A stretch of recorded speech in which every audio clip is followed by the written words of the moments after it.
ഈ ഏതെങ്കിലും ഒരു സംസ്ഥാനം നയാ പൈസ കടമെടുത്താൽ അതിന് കേന്ദ്ര ഗവൺമെന്റിന്റെ അനുമതി ഇല്ലാതെ പറ്റുമോ? 3.62 പിന്നെ അത് കുറഞ്ഞ് 2.5% കുറച്ചത് നിങ്ങൾ തന്നെയാണ്. അതായത് കേന്ദ്ര ഗവൺമെന്റ് അറിയാതെ, നിങ്ങൾ അനുവാദം നൽകാതെ നയാ പൈസ ഒരു സംസ്ഥാനത്തിനും കടമെടുക്കാൻ കഴിയില്ല. ഇപ്പൊ ഓരോ വർഷവും 2.5% GDP-യുടെ ശതമാനമാണ് നമ്മൾ കടമെടുക്കുന്നത്. അത് കേന്ദ്രം പറഞ്ഞാണ്. അതോടൊപ്പം തന്നെ കൺട്രോളർ ആൻഡ് ഓഡിറ്റർ ജനറലിന്റെ കൃത്യമായിട്ടുള്ള പരിശോധനയുടെ അടിസ്ഥാനത്തിലാണ്.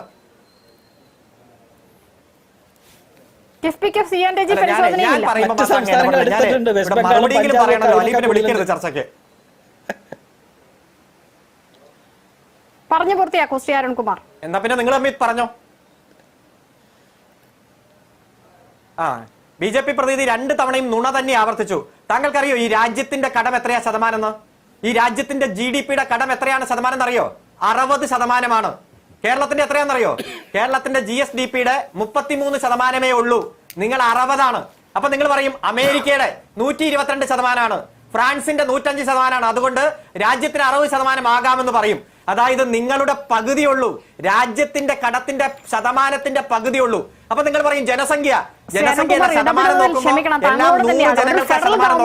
അത് വെച്ച് നോക്കുമ്പോൾ കടമെടുപ്പ് തോതിൽ എങ്ങനെയാണ് കേരളം പോലെ ഒരു കൊച്ചു സംസ്ഥാനം അങ്ങനെ താരതമ്യം ചെയ്യുക?